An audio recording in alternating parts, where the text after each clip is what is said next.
Je sais ce que je donne à mes poissons. Je sais dans quelles conditions ils sont nourris. Jusqu'à ce que ça arrive dans mon assiette. Je crois que c'est ça qui est réellement ma satisfaction, quoi. Je suis un ingénieur météorologue. Je m'essaie à faire la pisciculture intensive. Ici, on a un système de pisciculture en circuit fermé. C'est différent de ce que vous avez l'habitude de voir où on a des étangs.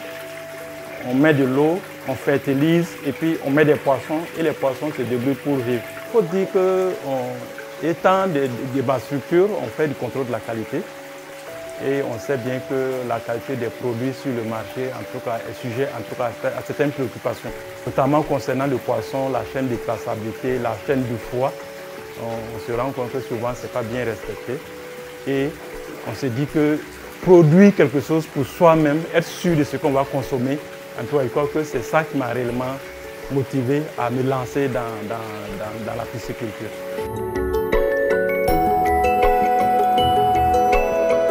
Comme je fais la conception des bassins hors sol, donc je me dois de fournir aussi des alevins à mes clients.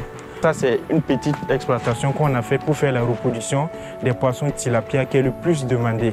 Je suis dans la conception des bassins hors sol, notamment aussi dans la conception des aquariums décoratifs. Personne ne contacte après pour commander un aquarium. Ils me disent à chaque fois que c'est des poissons qu'on ne peut pas manger. Pourquoi dépenser une telle somme d'argent pour quelque chose qu'on ne peut pas manger? C'est là que je suis allé maintenant du côté des bacs hors sol qui vous permet d'élever le poisson chez soi. Après ma première publication sur Facebook, je me suis rendu compte que les gens étaient vraiment intéressés parce que les gens ne savaient pas qu'on pouvait faire la pisciculture à domicile.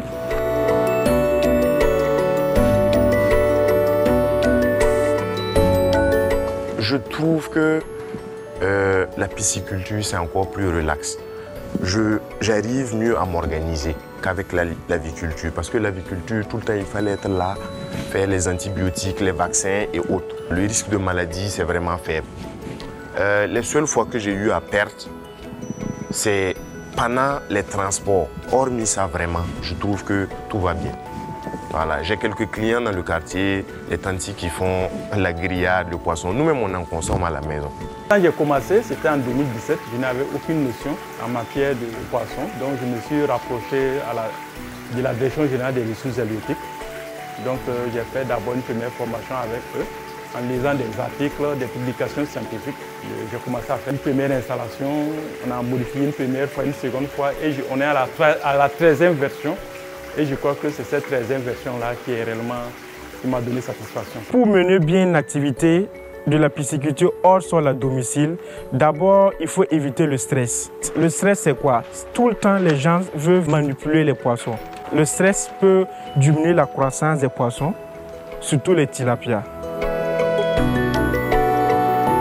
La pisciculture, même si on arrive à produire 10 tonnes chaque 6 mois, chaque 4 mois, on trouve toujours que c'est toujours insuffisant parce que la demande est très élevée. À long terme, c'est de chercher une parcelle de 300 mètres carrés minimum sur lequel je vais installer ce système-là et produire 3 tonnes de poissons par mois.